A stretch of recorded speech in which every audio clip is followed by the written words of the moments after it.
organization is an organization representing defense lawyers who practice in child welfare. And as you may know, most of our clients are the most vulnerable people in society.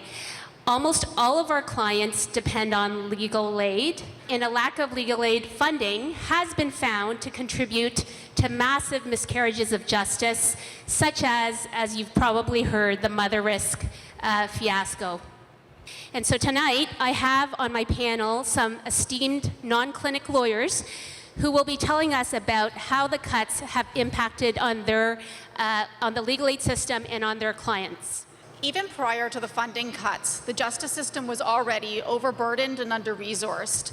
It was already failing to serve those who were being forced through the courts or those who chose to access the courts in order to access their rights and entitlements. Disproportionately, these people who are going through the court systems are racialized or Indigenous people. Being forced to wait all day for a single 2-minute appearance, not being able to ask the courts or other justice system participants questions. I've witnessed set-date courts where hundreds of people are told to attend at the same time and then forced for hours to wait until they are called.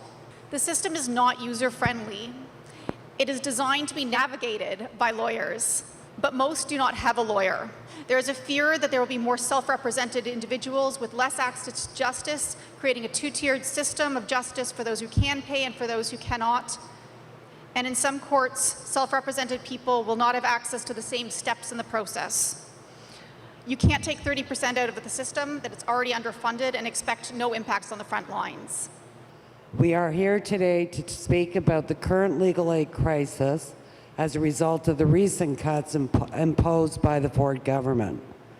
In 1994, the Family Lawyers Association was established as a result of the legal aid crisis in the mid-1990s. Sadly, however, legal aid in this province has been in a constant crisis since the mid-1990s.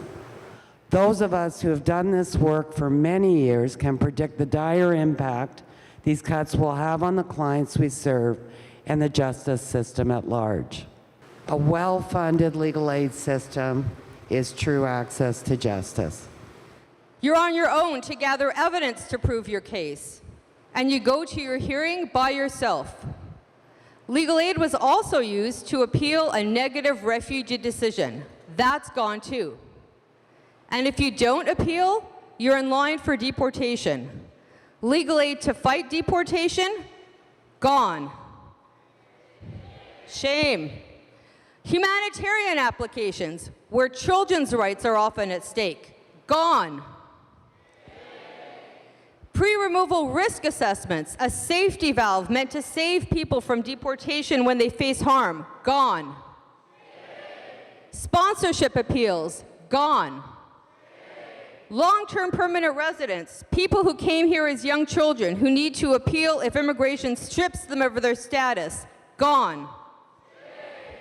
The Ford government decimated the refugee and immigration program.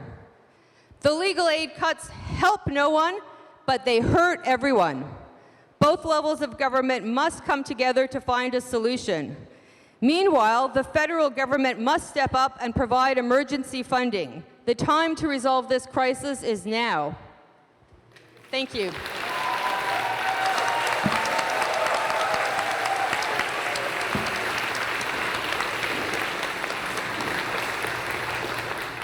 Thank you, Maureen.